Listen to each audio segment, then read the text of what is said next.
Sa panahon ng mabilis na impormasyon at kaliwat kanang balita, kailangan mo ng isang channel na mapagkakatiwalaan, diretsyo at para sa bayan. Ito ang Balitang Pambansa, ang iyong bagong tahanan ng mainit na issue, tunay na impormasyon at mga balitang hindi mo dapat palampasin. Mula sa mga trending na kaganapan sa social media hanggang sa mga seryosong isyong pambansa. Bantay kami sa bawat sulok ng bansa para sa iyo. Hindi lang basta chismis, kundi validated news, mga impormasyon na may batayan at mga kwento ng tunay na buhay Pilipino. At kung gusto mong laging nauuna sa kaalaman, huwag kalimutang mag-like, mag-share at higit sa lahat, mag-subscribe. Dahil sa Balitang Pambansa, balita mo, boses mo, bayan natin ito.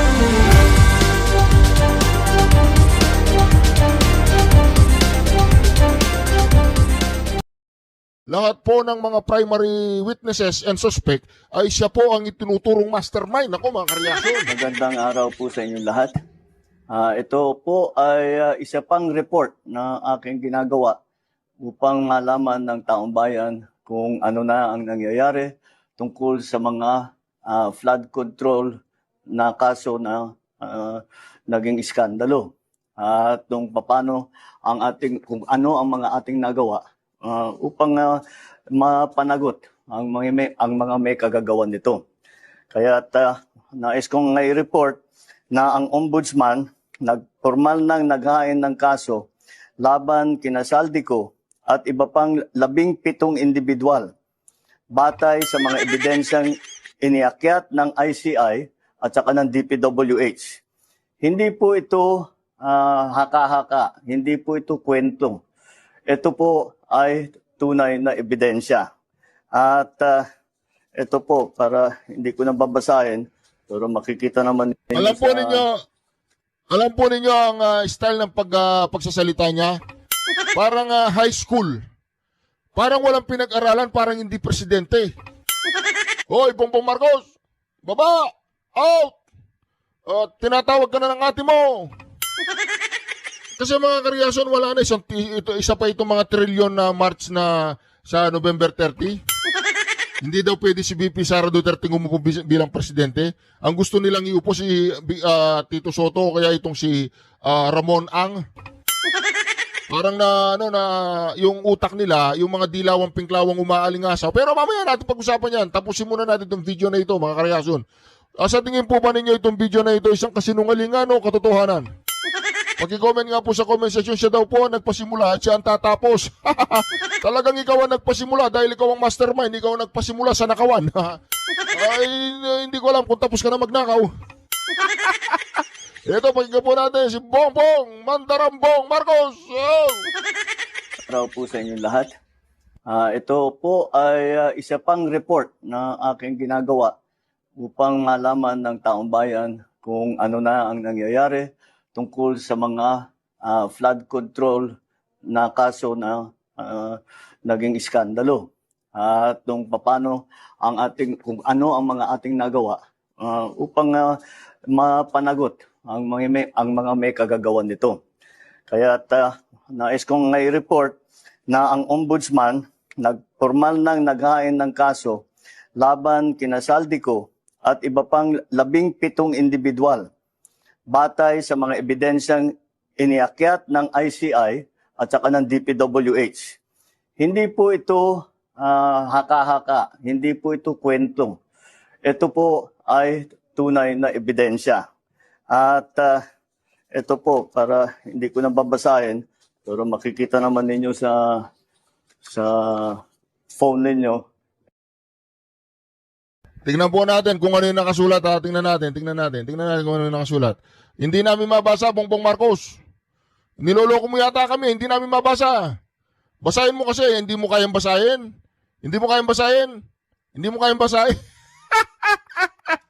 Sabi ni Chavit Singson, hindi pwede yan. Kasama ka, ikaw ang mastermind. Meron pa pong malaking problema si Bongbong Marcos mamaya mga kareaksyon.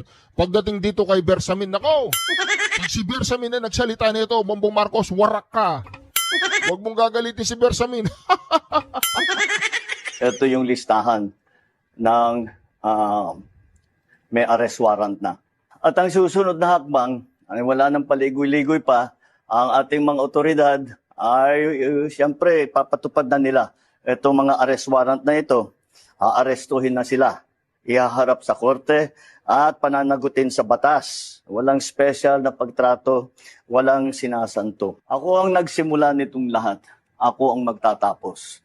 Kaya't asahan po ninyo na wala pong tigil itong aming ginagawa.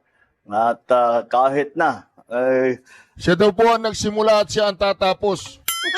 Ikaw talaga ang nagsimula, kaya ngayon, bangkarote tayo. Bongbong Marcos, alam mo pa ba ang ginagawa mo dyan? Bongbong Marcos, bumaba nga na sa Malacanang nga. parang napakatagal ang dumaan na panahon. Ako'y nagpapasalamat sa pasensya ng ating mga kababayan, ngunit nagbunga na ng resulta ang mga pasensya ninyo. Maraming salamat po. Magandang araw po sa inyo. Parang may kulang eh. Parang yung power niya parang wala eh. Parang nakikinig ako sa isang magnanakaw at saka sinungaling.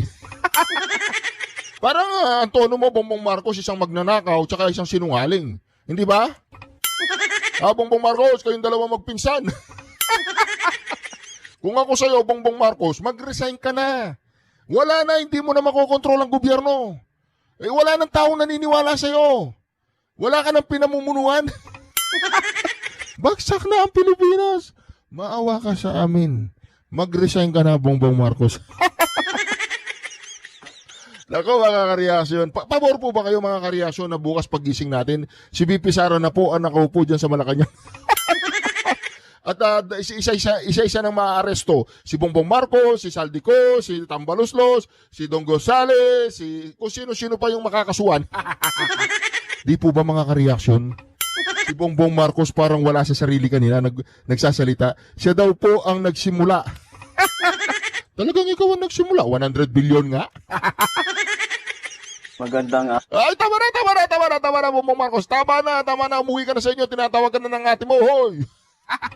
Po ay araw ng Biyernes. Nako, kompleto po ang barkada. Masayang Biyernes, Narson. Kumpleto Kasi ang barkada. Biyernes, Jen, at siyempre hindi kami kumpleto kung wala kayo. Kaya sa lahat ng ating mga kababayan na sumusubaybay ngayon, Senator Marcoleta, pasok! saan mang panig ng mundo kayo naroroon, anumang oras ngayon dyan, welcome po kayo sa Saganang Mamamayan.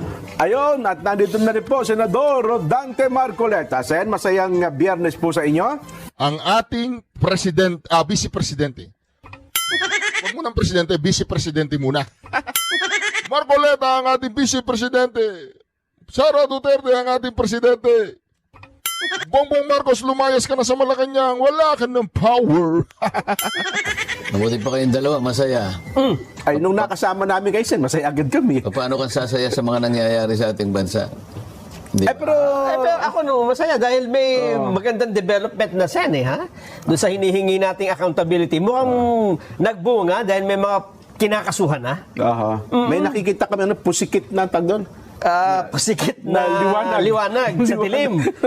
At ito, latest ito, Sen, ha? Kakikita ko pa lang. Anong pusikit na liwanag? Wala namang ganun. Boss, eto, Liwanag sa pusikit ng Karimlan. ayun! Dapat pala ganun, ha? Yung Ano pala naman yan, tamang oh? pangungusap doon. May latest. Kasi kanina, pinailan ng information pa lang naman sa ombudsman.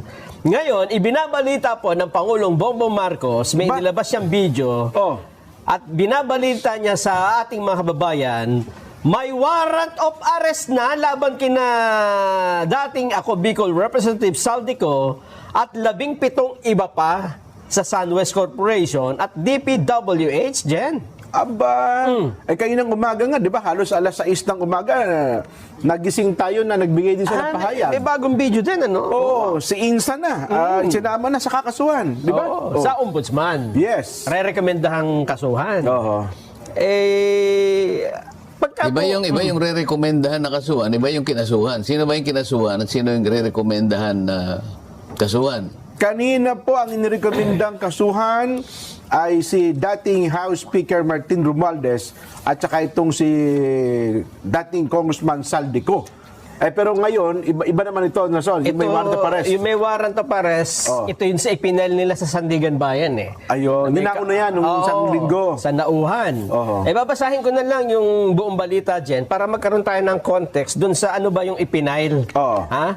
Inirekomenda po ng DPWH at ng ICI ang pagsasampa ng plunder at iba pang kaso laban kay dating Speaker of the House Martin Romualdez at dating ako Bicol Representative Saldico.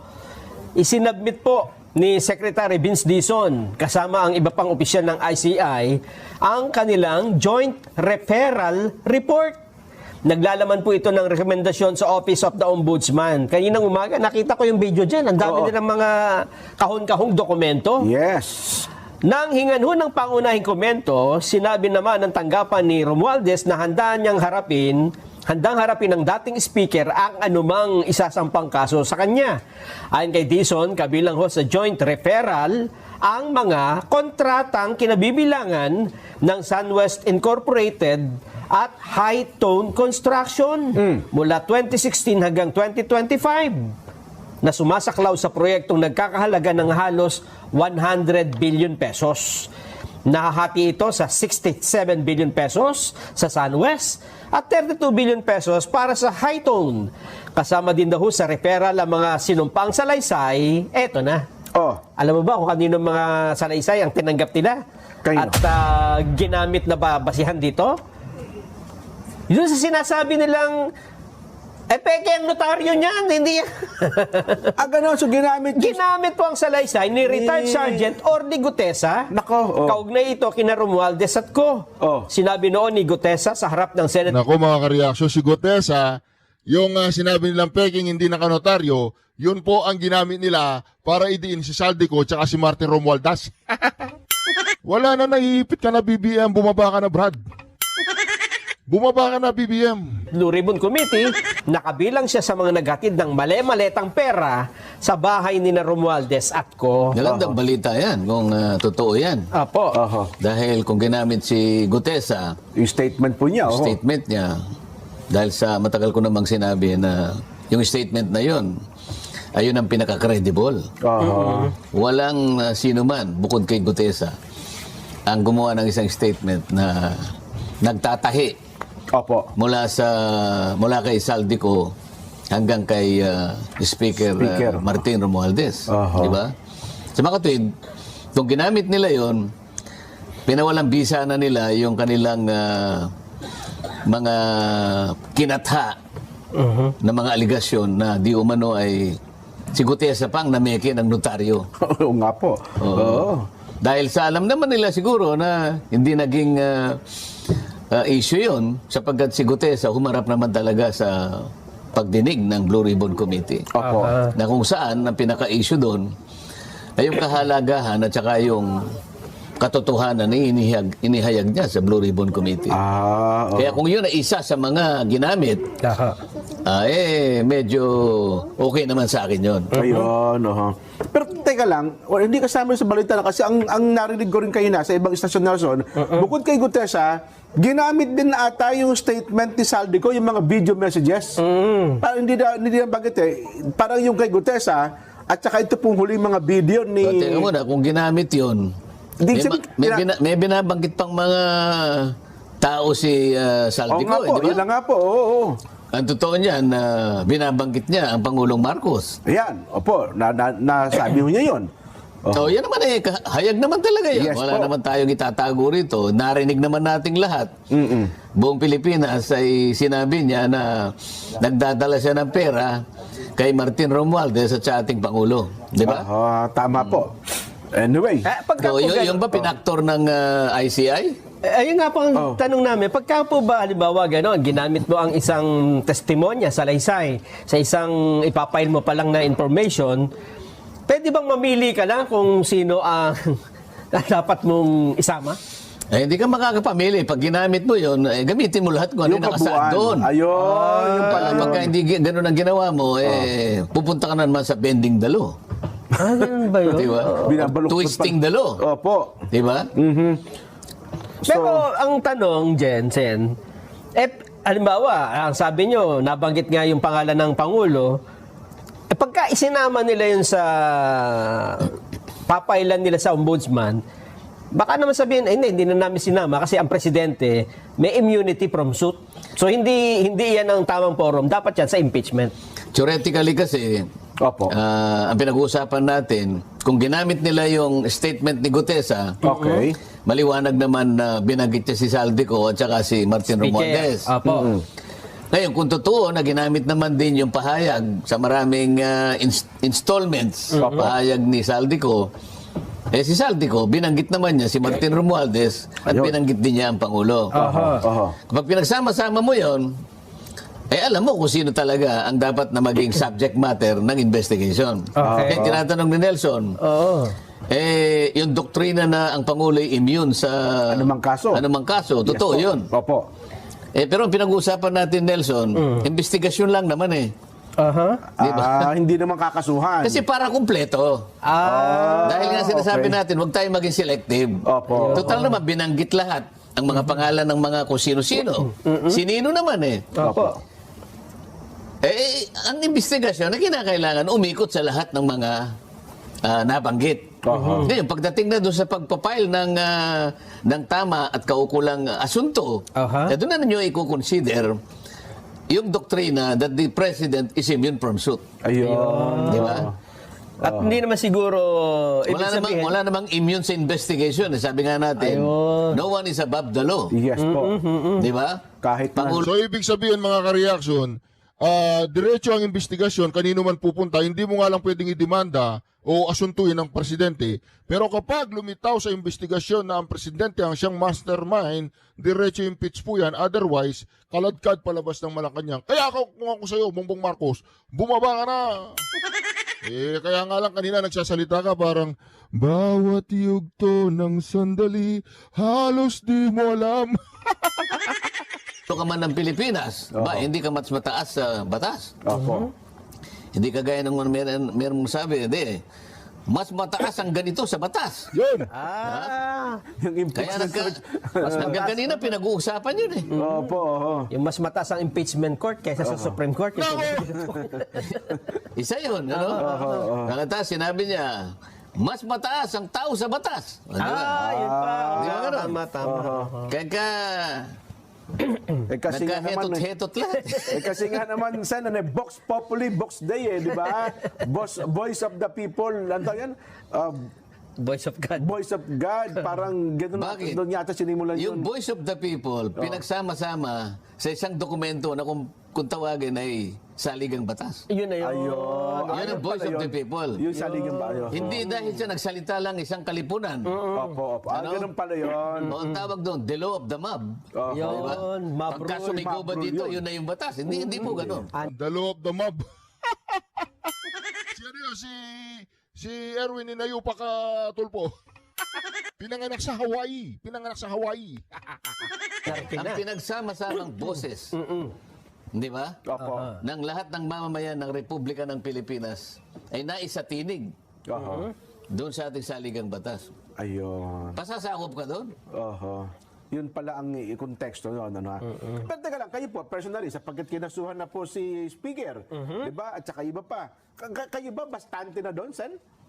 Ano ibig mo sabihin sa bastante? Sabihin sapat na ba yun? Kasi ang hinahanap nga natin, sabi niyo, mastermind ng mga katiwaliang ito eh. Ngayon, Kaya nga sinama na. sinasabi ko, kung ang pinagbasihan nila, yung sinasabi nyo, binabanggit nyo, wala pa akong nabasa tungkol dyan, Oo. di lahat ng nabanggit, isama lahat sa pag-investigasyon. Di ba?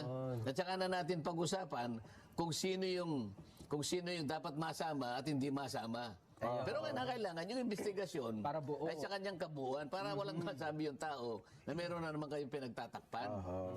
So kung yun ang pagbabatayan pala natin, Nelson, kasi nga kanina yung sinampahan na ng kaso, di ba? Liwanagin natin.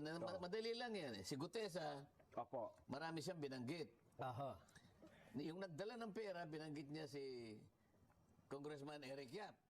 Opo. Tama po. Tama. Pagkatapos, dinala sa bahay ni Saldico. Si Saldico, mula sa bahay ni Saldico, ibinigay kay